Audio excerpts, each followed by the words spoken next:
বিসমিল্লাহির রহমানির রহিম। কি অদ্ভুত না, চোখ পুকুর নয় তবুও জলে ভরে যায়, মন তো কাঁচ নয় তবুও ভেঙে চুরমার হয়ে যায়।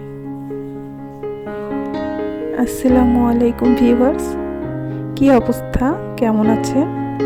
আশা রাখি সকলেই ভালো আছেন নিজ নিজ অবস্থান থেকে, এবং আমিও আপনাদের দোয়ায় ও আল্লাহ পাকের অশেষ রহমতে আমার অবস্থান থেকে বেশ ভালোই আছি। নতুন দিনের নতুন আরও একটি ভিডিও নিয়ে আপনাদের সামনে হাজির হলাম। আমি তাহমিদা, রাজশাহী মেয়ে, বগুড়া থেকে বলছি। আজকে সকাল থেকে বাহিরে কিন্তু অনেক জোরে সোরে বৃষ্টি হচ্ছে। সে ঝমঝমানি বৃষ্টির শব্দ আর তার সাথে গরম গরম চা বেশ উপভোগ করলাম বারান্দায় বসে বসে, আর আপনাদের সাথে একটু করে শেয়ার করলাম। এই তো তারপরে আমি আমার রুমে চলে আসলাম, আর কিচেনে দেখছি আমার বড় মেয়ে সিমি ও কিন্তু আম কাটছে, আম মাখাবে, যার কারণে আর আমি এই যে ফলমূলগুলো একটা ঝাঁকাতে রেখে নির্দিষ্ট জায়গায় রেখে দিলাম। আর প্রতিদিনই সংসারের কাজ যা থাকে টুকিটাকি সেগুলো করে ফেলছি।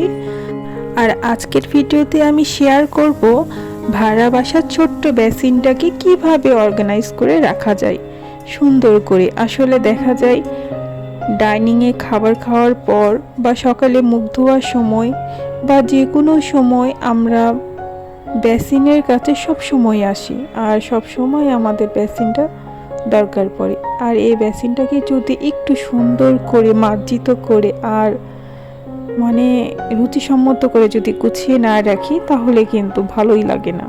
তাই আমি এই ভাড়া বাসার ছোট্ট বেসিনটাকে কিভাবে সুন্দর করে সাজিয়ে রেখেছি তা আপনাদের সাথে শেয়ার করব। নিশ্চয়ই আপনারা ভিডিওর শেষ পর্যন্ত আমার সাথেই থাকবেন। আর এখানে কিন্তু কথা বলতে বলতে আমি কিন্তু মাছটাও রান্না করে ফেললাম। আজকে কিন্তু একটা তরকারি রান্না করেছি, আর গতকালকেরও কিছু তরকারি ফ্রিজে ছিল, যার কারণে আমি আর কিছু রান্না করলাম না। যেহেতু আমরা ফ্যামিলি সদস্য অনেক কম, তো আমাদের এটাই কিন্তু মাশাআল্লাহ যথেষ্ট।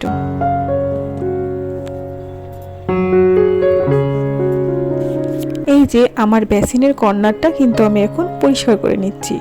একটা ভেজা কাপড় দিয়ে আমি এটা সুন্দর করে পরিষ্কার করে নিচ্ছি। ছোট্ট বেসিনটা হওয়ার কারণে আমার বেসিনে থাকা অনেক কিছুই কিন্তু সুন্দর করে সাজিয়ে রাখা যায় না বেসিনের উপরে, যার কারণে আমি এখানে কিন্তু 2 থাকের একটা কর্নার লাগিয়ে নিয়েছি। আর এখানে আমি এই যে এই জিনিসগুলো রেখে থাকি, অনেক ধরনের ক্লিনার যেগুলো আমি রুমে ব্যবহার করা হয় আমাদের প্রতিদিনের সংসারের কাজে, যেগুলো টুকিটাকি জিনিস লাগে সেসব কিছু আমি এখানেই রাখি। এগুলো অনেক দিন মোছা হয় না, তাই ধুলো পড়েছিল। আমি সবগুলো বোতলগুলো আমি পরিষ্কার করে নিচ্ছি এই ভেজা কাপড়টা দিয়ে। আশেপাশে কিন্তু অনেক নয়েজ, মানে আমি যখনই ভয়েস ওভার করতে আসি তখনই চারিদিকে শব্দের কিন্তু আর শেষ থাকে না। মানে আর কি বলবো এই কষ্টের কথা। তো প্লিজ আপনারা ক্ষমা সুন্দর দৃষ্টিতে দেখবেন। আমি যেই রুমেই যাই সেই রুমেরই কিন্তু দরজা জানলা বন্ধ করে আমি ভয়েস ওভার করি, তারপরও শব্দ কেন যেন কানে চলে আসে। তো খুব খারাপ লাগে এই বিষয়টা আমার। এই যে কর্নার একটার উপরে থাকে কিন্তু একটা ছোট্ট সিসি ক্যামেরা আছে। আসলে সিসি ক্যামেরাটা রাখার মতো উঁচু জায়গা ছিল না, যার কারণে ওখানেই রাখা হয়েছে। আর এই যে আমি কিন্তু সব কিছু এক এক করে সুন্দর করে গুছিয়ে রাখছি। সাজানো গুছানো জিনিস দেখতে কিন্তু সকলেরই ভালো লাগে, একটা ভালো লাগা কাজ করে মনের মধ্যে। আর আমি এই বিষয়গুলোকে খুব এনজয় করি আর আনন্দ সহকারে আমি এই ধরনের কাজগুলো করে থাকি। আমার এই ভিডিওটি দেখে নিশ্চয়ই আপনারা কোনো না তো কোনো ক্লু পেয়ে যাবেন।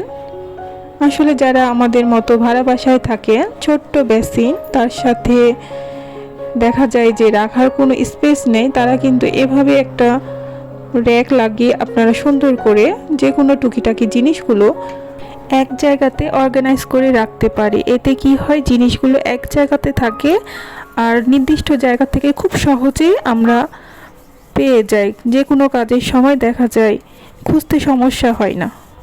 বেসিনটা যেহেতু আমি গুছাই নেব, তো তার আগে তো পরিষ্কার করাটা একেবারে জরুরি, যার কারণে আমি ব্রাশটা দিয়ে ঘষে ঘষে কিন্তু আমি পুরো বেসিনটাকে পরিষ্কার করে নিচ্ছি। আমি এখানে ডিটারজেন্ট পাউডারটা ইউজ করেছি।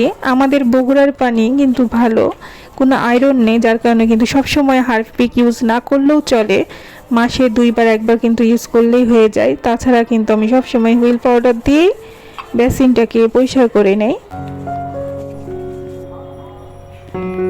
আমি কিন্তু খুব সুন্দর করে বেসিনটা ক্লিন করে নিয়েছি। তারপরে যে একটা আর্টিফিশিয়াল লতা, এটা আমি কিন্তু ডেকোরেশনের জন্য, আমি আয়নাটাকে ডেকোরেশন করব সেই উদ্দেশ্যে কিন্তু আমি এখানে লাগিয়ে নিলাম।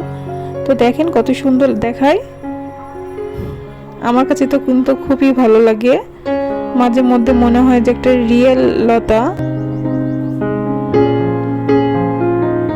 তারপরে এখানে আমি কিন্তু পানিতে রাখা যে আমার একটা মানি প্ল্যান্ট আছে, সেইটা এই বেসিনের কর্নারে রেখে দিলাম।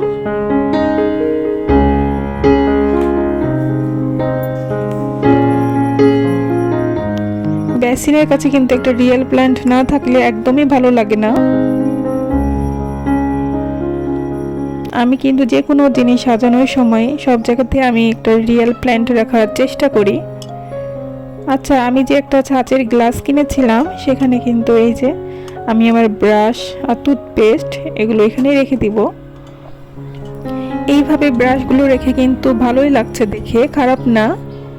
তো বুদ্ধিটা আমার কিন্তু কাজে লেগেছে, আমি এই উদ্দেশ্যেই কিন্তু এই গ্লাসটা কিনেছিলাম। তারপরে এই যে আমি যে হ্যান্ড ওয়াশের জারটা কিনেছিলাম মেলা থেকে, সে হ্যান্ড ওয়াশের জারটাতে আমি হ্যান্ড ওয়াশগুলো ঢেলে দেব। আসলে সাদা জিনিস কিন্তু খুবই সুন্দর লাগে, আর এই হ্যান্ড ওয়াশটা আমার কাছে খুব ভালো লেগেছে, এই হ্যান্ড ওয়াশের জারটা।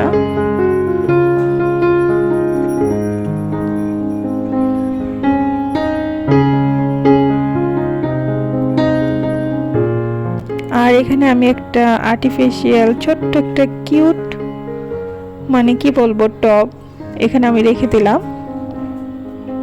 তো দেখেন আমার এই কর্নারটা কত সুন্দর লাগছে সাজানো গুছানোর পর। তার সাথে যে আমার বেসিনের মিরর আর এই যে বেসিনের এই থাকটা, সব মিলিয়ে কিন্তু অনেক সুন্দর লাগছে, অনেক গর্জিয়াস।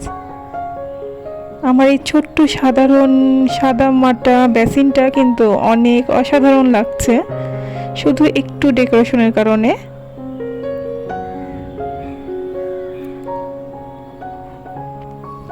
পাশে কিন্তু আমার নিচে একটা ছোট্ট টুল আছে, এখানে কিন্তু দাঁড়িয়ে আমার ছোট মেয়ে ব্রাশ করে, মুখ ধোয়, হাত ধোয়, মানে ওর জন্য বেসিনটা একটু উঁচু হয়ে যায়, যার কারণে আমি সবসময় টুলটা আমি সেখানেই রাখি। আর পাশেই কিন্তু আমার একটা ফিল্টার আছে পানির, তো রাখার সমস্যার কারণে আমি ফিল্টারটা বেসিনের কাছেই রেখেছি। তো বেসিনের ফিল্টারটাও আমি একটু ডেকোরেশন করে নিচ্ছি। এই তো আমার হাতের তৈরি একটা টব দিয়ে,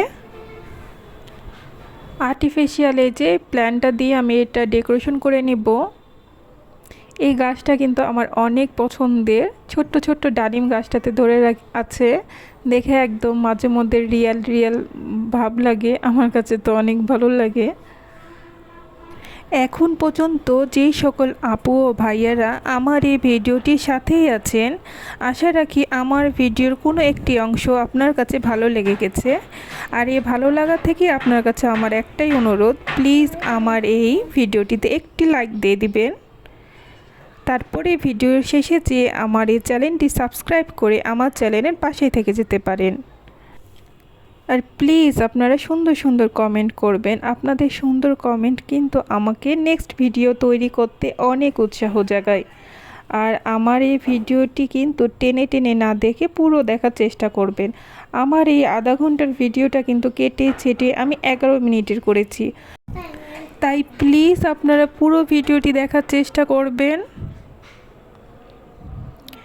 এই তো এখন কিন্তু সন্ধ্যাবেলা, আমি এখানে মুড়ি মাখাবো, তাই যে আমার রান্না করা ছিল আগে ছোলা বুট, ফ্রিজে আমি যখন রান্না করি একদম বেশি করে আমি ফ্রিজে রেখে দেই, আর খাবার সময় কিন্তু গরম করে করে খাই। এভাবে কিন্তু 2-3 দিন পর্যন্ত রাখা যায় ছোলা বুট রান্না করে। আমি তাই করি মাঝে মাঝে। এতে কি হয়, বিকালে নাস্তা নিয়ে একটা ঝামেলা থাকে না যে কি খাবো। তো এই যে আমি এখানে সব কিছু দিয়ে আমি সুন্দর করে মুড়িটা মাখাই নিচ্ছি। এভাবে খেতে কিন্তু আমরা অনেক বেশি পছন্দ করি। আর আজকের ভিডিওটি কেমন লাগলো প্লিজ আপনারা কমেন্ট করে আমাকে জানাবেন।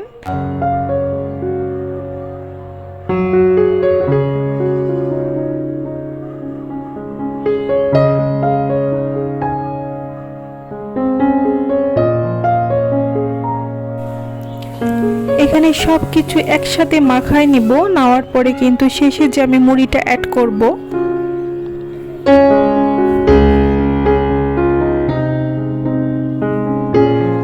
এই তো আমার মুড়ি মাখানো প্রায় শেষ, আর আমিও কিন্তু একদমই ভিডিও শেষ প্রান্তেই চলে এসেছি।